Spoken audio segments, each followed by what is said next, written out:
सुप्रभात बच्चों। Modern English school के ई लर्निंग कार्यक्रम में आप सभी विद्यार्थियों का स्वागत है। मैं विपुल कुमार सिंह, आपका हिंदी शिक्षक। इस वीडियो के माध्यम से आपके हिंदी व्याकरण के पाठ अलंकार को लेकर उपस्थित हुआ हूँ। तो चलिए बच्चों, अलंकार पाठ प्रारंभ करते हैं।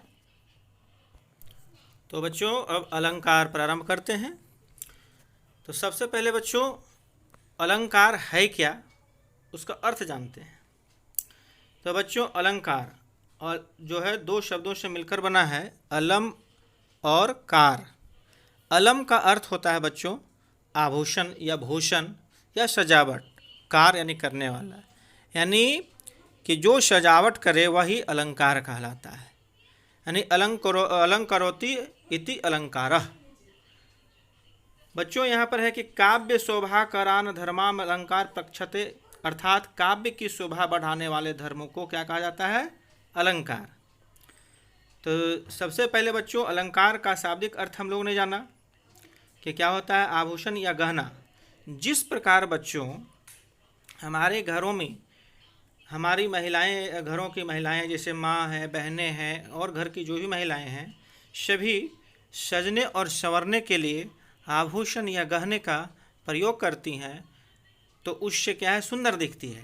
ठीक उसी प्रकार काव्य अर्थात कविता की शोभा बढ़ाने के लिए जो अलंकार का हम लोग प्रयोग करते हैं, अलंकार से काव्य में एक सौंदर्य अर्थात सुंदरता या चमत्कार जो है उत्पन्न हो जाता है। तो इसीलिए बच्चों अलंकार का प्रयोग हम लोग काव्य में करते हैं। तो बच्चों सबसे पहले ये जान लिए कि अलंकार क्या है। अब अलंकार का परिभाषा जानते हैं बच्चों। अलंकार का परिभाषा बच्चों कि काव्य की शोभा बढ़ाने वाले तत्वों को अलंकार कहा जाता है। अब यहाँ समझते हैं बच्चों, काव्य मतलब कविता की शोभा यानी सुंदरता बढ़ाने वाले तत्व यह से अर्थ यहाँ है बच्चों, ये जो पढ़ते हैं हम लोग साइंस में वो तत्व नहीं है, बल्कि यहाँ तत्व नहीं कहा गया है, शब्द और अर्थ। क्योंकि यहाँ जब हम लोग कविता लिखते हैं या पढ़ते हैं तो उसमें शब्दों का प्रयोग होता है, शब्दों के आधार पर जो है उसका सौंदर्यीकरण होता है और फिर उसके अर्थ के कारण होता है। तो वही तत्वों को मतलब शब्द और जो है ये अर्थ, यहाँ तत्व का मतलब ये हुआ। तो वही कहता है कि काव्य की अर्थात कविता की शोभा बढ़ाने वाले तत्वों को क्या कहते हैं? अलंकार। दूसरी तरह से भी परिभाषित कर सकते हैं बच्चों कि जो भाषा के सौंदर्य को बढ़ाकर उसमें चमत्कार उत्पन्न करके उसे प्रभावशाली बना दे, उसे अलंकार कहते हैं। जैसे बच्चों यहाँ पर देखते हैं, इसका कुछ उदाहरण लेते हैं कि जे 3 बेर खाती थी ते 3 बेर खाती है। यहाँ देखिए बच्चों, आपका 2 उदाहरण दिए हैं। तो इसमें पहला उदाहरण में है कि जे 3 बेर खाती थी ते 3 बेर खाती हैं। तो बच्चों यहाँ पर देखिएगा कि 3 बेर 2 बार आया है और 3 बेर 2 बार आया है और दोनों का अर्थ जो है अलग अलग होता है। 3 बेर का मतलब एक हुआ कि 3 टाइम यानी 3 बार, और एक 3 बेर का अर्थ हुआ कि 3 बेर मतलब जो हम लोग खाते हैं प्लम जो बेर होता है उसको कहते हैं। तो यहाँ पर देखिए 3 बेर है, दोनों में जो है अर्थ के कारण उसका जो है अर्थ के कारण बच्चों इसमें क्या हुआ, एक सौंदर्य उत्पन्न हुआ और जो है वाक्य या कथन जो हम कहें सुंदर लग रहा है कि जे 3 बेर खाती थी ते 3 बेर खाती है। मतलब जो व्यक्ति 3 बेर खाती थी, 3 बेर मतलब 3 समय, वो 3 बेर खाती हैं। दूसरा उदाहरण है बच्चों कि मैया मैं तो चंद्र खिलौना लय हों।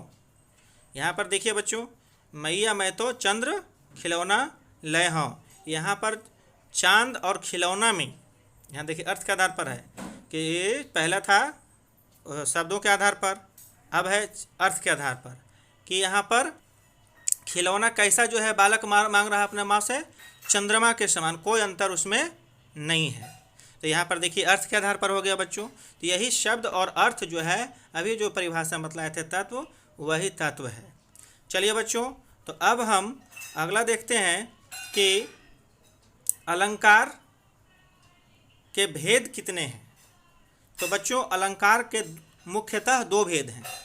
पहला शब्दालंकार, दूसरा अर्थालंकार। शब्दालंकार का मतलब शब्द और अलंकार मतलब शब्द से जो अलंकार उत्पन्न होता है। अर्थालंकार मतलब अर्थ से होता है। चलिए इसका परिभाषा बारी बारी से जानते हैं बच्चों। सबसे पहले बच्चों इसका देखते हैं कि शब्दालंकार प्रारंभ करते हैं। तो शब्दालंकार जब काव्य में विशेष शब्दों के प्रयोग के कारण सौंदर्य या चमत्कार उत्पन्न हो उसे शब्दालंकार कहते हैं। जैसे बच्चों देखिए यहाँ एक उदाहरण है, काली घटा का घमंड घटा। क्या है बच्चों? काली घटा का घमंड घटा। यहाँ देखिएगा कि इकहरा उद्धरण चिन्ह में बंद है। घटा घटा दो जगह, एक बादल जो है को कहा गया है, एक घटा जो छाया जाता है उसको कहते हैं। तो देखिए काली जो बादल है वो छाया हुआ है, तो उसी के बारे में यहाँ पर देखिए इकहरा उद्धरण चिन्ह में बंद है। नहीं, आप लोग इकहरा उद्धरण चिन्ह नहीं समझ पा रहे होंगे तो समझिए सिंगल इन्वर्टेड कॉमा, अर्थात सिंगल इन्वर्टेड कॉमा में घटा घटा दो जगह है, एक काली घटा का घमंड घटा, अर्थात यहाँ पर है एक घटा का अर्थ है बादल, दूसरा का है कि छाया हुआ है।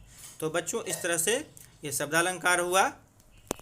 अब चलिए अगला जो है अर्थालंकार की ओर बढ़ेंगे। सब परिभाषा जान लेते हैं, तत्पश्चात बारी बारी से सबको जानेंगे।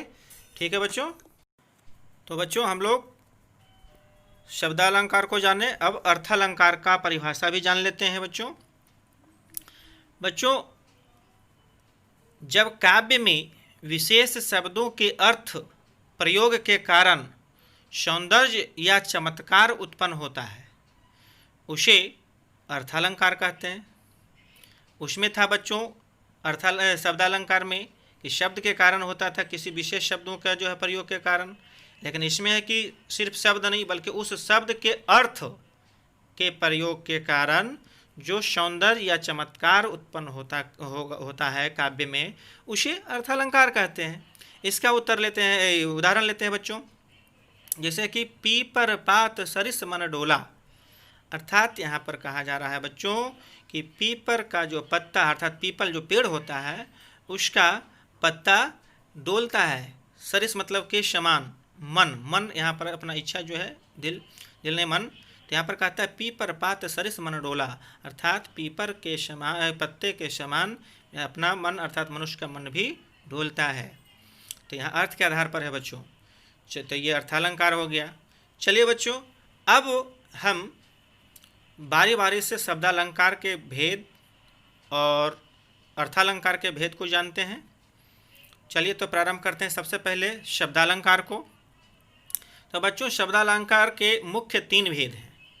पहला है अनुप्रास अलंकार, दूसरा यमक अलंकार, तीसरा श्लेष अलंकार।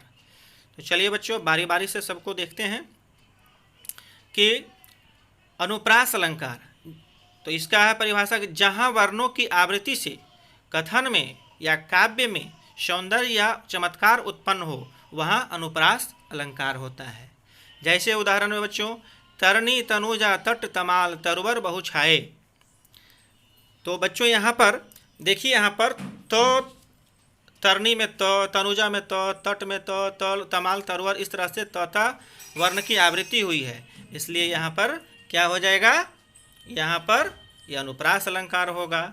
और वैसे भी अनुप्रास अलंकार का परिभाषा आपने देख ही लिया है ना। अनुप्रास का अर्थ होता ही है ये,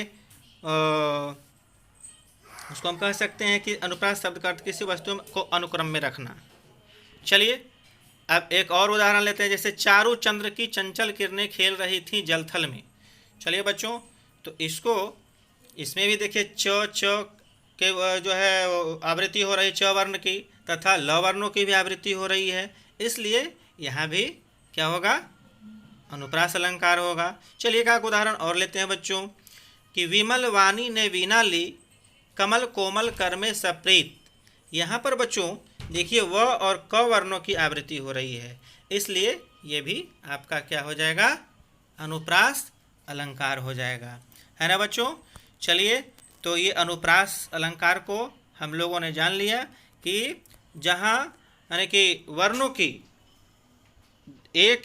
दो या दो से अधिक बार जो आवृत्ति होता है, यानी उसके वर्णों की जहाँ आवृत्ति होती है उसी को हम अनुप्रास अलंकार कहते हैं। चलिए इसका जो उदाहरण के माध्यम से भी समझ लिए बच्चों। चलिए अब अगले अलंकार की ओर बढ़ते हैं। तो बच्चों अगला अलंकार आपका क्या है? यमक अलंकार। चलिए तो प्रारंभ करते हैं। यमक अलंकार यानी कि जब कथन में एक ही शब्द एक से अधिक बार आए और उसका अर्थ हर बार है ना भिन्न हो। क्या हो? भिन्न हो मतलब अलग अलग हो, उसे क्या कहते हैं? यमक अलंकार। यानी कहने का अर्थ बच्चों फिर से इसको समझते हैं कि जब कथन या काव्य में एक ही शब्द एक से अधिक बार आए या दो से अधिक बार आए और उसका हर बार अर्थ अलग अलग हो या भिन्न हो, उसे यमक अलंकार कहते हैं। चलिए बच्चों तो इसको उदाहरण के माध्यम से समझते हैं।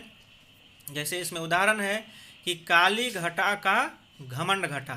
अभी अभी आप लोगों को हम बतला रहे थे कि यहाँ घटा शब्द 2 बार जो है प्रयोग हुआ है ना। तो पहला घटा में है ना बादलों की घटा जो रहता है, और दूसरा घटा में जो है ना कम होने की बात है। जैसे कि यहाँ पर कह रहा है कि काली घटा यानी कि आसमान में जब देखते हैं बच्चों की जब सफ़ेद बादल होता है तो वर्षा नहीं होता है, लेकिन अगर वही काली बादल रहता है तो काला बादल तो क्या होता है? वर्षा होता है। लेकिन यहाँ पर है कि घमंड घटा, तो वहाँ पर एक घटा का हो गया अर्थ की बादल जो है, और दूसरा बादलों के जो है घटा, और दूसरा का जो हो गया कि कम होना, अर्थात काली घटा का घमंड घटा। अर्थात एक घटा का क्या हो गया? बादलों की घटा अर्थात छाया हुआ, और दूसरा कि कम होना। तो देखिए बच्चों यहाँ घटा घटा शब्द 2 बार प्रयोग किया गया है और अर्थ भी दोनों का अलग अलग है, इसलिए यहाँ पर क्या होगा? यमक अलंकार। चलिए दूसरा उदाहरण लेते हैं बच्चों। कनक कनक ते 100 गुनी मादकता अधिकाय, वा खाए बौराए जग या पाए बौराए। देखिए बच्चों यहाँ पर कनक कनक 2 बार प्रयोग हुआ है। कनक कनक का प्रयोग यहाँ कितना बार हुआ है? 2 बार प्रयोग हुआ है ना। तो यहाँ पर देखिए हम इसलिए जो है संकेत कर दिए हैं, उसको इकहरा उदाहरण चिन्ह में बंद कर दिए, अर्थात सिंगल इन्वर्टेड कॉमा में कर दिए हैं समझने के लिए। तो कनक, एक कनक का अर्थ होता है बच्चों सोना, जबकि एक कनक का होता है अर्थ धतूरा। धतूरा जो देखते हो ना भोले बाबा पर चढ़ाया जाता है ना, वो खा के मदमस्त रहते हैं है ना। तो वही है, यहाँ कहता है कि कनक कनक ते 100 गुनी मादकता अधिकाय है ना, वाह खाए बौराए जग या पाए बौराए। अर्थात सोने को पा लेने के बाद भी जो है ना लोगों में काफ़ी जो है घमंड हो जाता है, ठीक उसी प्रकार अगर धतूरा को भी खा लेता है तो वह अपने आप घमंड में चूर हो जाता है। तो दोनों वही है कि धतूरा खाता है तो मदमस्त हो जाता है, अपने सामने किसी को कुछ नहीं समझता। ठीक उसी प्रकार जगत दी किसी के पास धन संपत्ति अर्थात सोना ज़्यादा हो जाता है तो वो भी घमंड में चूर हो जाता है, किसी को नहीं समझता है। तो वही यहाँ देखिए कनक कनक 2 बार प्रयोग किया गया है। तो एक कनक का अर्थ हुआ सोना, दूसरे का धतूरा। तो यहाँ पर हुआ ना फिर बच्चों कि जब एक ही शब्द यानी कि एक प्रकार का यानी कि 2 या 2 से अधिक बार आए लेकिन अर्थ उसका हर बार अलग हो, तो देखिए एक कनक का होता है सोना जबकि दूसरे का ये। चलिए और एक अगर उदाहरण लेना चाहें तो हम ले सकते हैं। जैसे है यहाँ बच्चों की माला फेरत जुग भया, फिरा ना मन का फेर, कर का मन का डारी दे, मन का फेर। अर्थात देखिए मन का 2 जगह आया है बच्चों, लेकिन एक मन का जो है साथ में है मन का, और एक है मन और का अलग अलग। तो एक मन का होता है जो माला है, माला में जो दाना देखते हैं तो वही मन का कहलाता है, यानी कि माला का दाना। जबकि एक मन का होगा आपका हृदय जो है वो होता है। तो इस तरह से देखिए यहाँ भी जो है इस उदाहरण में भी मन का और मन का दोनों का अर्थ अलग हुआ, जबकि यहाँ पर समान लग रहा है। चलिए बच्चों तो इस तरह से हम लोगों ने जाना कि यमक अलंकार क्या है। चलिए अब अगले अलंकार की ओर बढ़ते हैं। इसका एक भेद और है आपका क्या? श्लेष अलंकार। तो बच्चों श्लेष अलंकार जो होता है, पहले श्लेष अलंकार किसे कहते हैं वो जानेंगे ना। तो पहले श्लेष का थोड़ा अर्थ जानते हैं। श्लेष का अर्थ होता है चिपका हुआ या छिपा हुआ, चिपका हुआ या छिपा हुआ। चलिए इसका परिभाषा पहले जानते हैं कि जब कथन में या काव्य में कोई विशेष शब्द एक ही बार आए तथा उसका दो या दो से अधिक अर्थ निकले। अर्थात कहने का हुआ कि कोई अगर कथन या काव्यांश है या वाक्य है, उसमें कोई विशेष शब्द या खास शब्द एक ही बार आए और उसका अर्थ एक से अधिक अर्थ हो।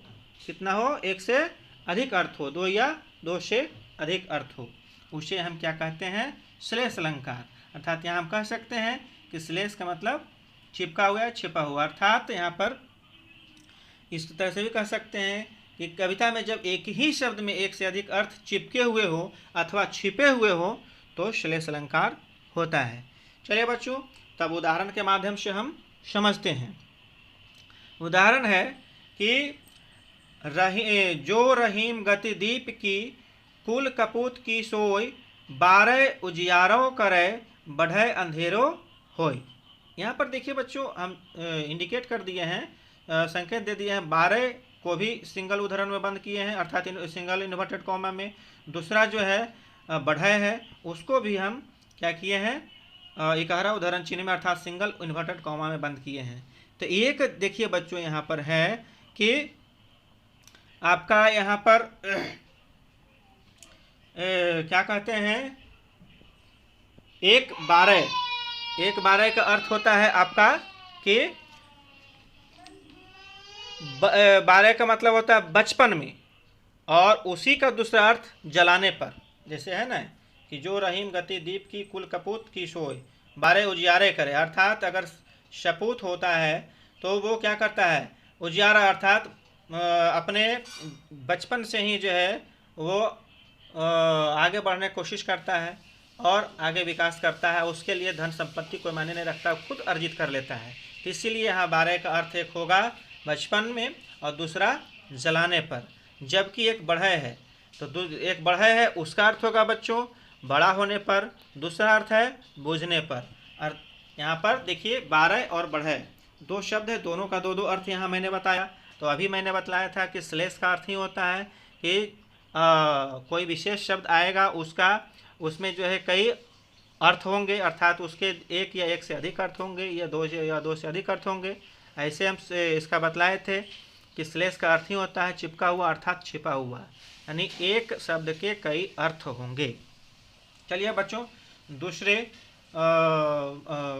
उदाहरण देखते हैं हम कि रहमन पानी राखिए बिन पानी सब सून, पानी गए न उबरे मोती मानुष चून। देखिए पानी यहाँ आप लोग को लग रहा होगा कि एक ही शब्द कई बार आया है, लेकिन तीनों का अर्थ अलग अलग है एक ही, लेकिन अर्थ अलग अलग है। एक पानी का अर्थ होता है सम्मान, जबकि दूसरे का अर्थ होता है चमक और तीसरे का अर्थ होता है जल।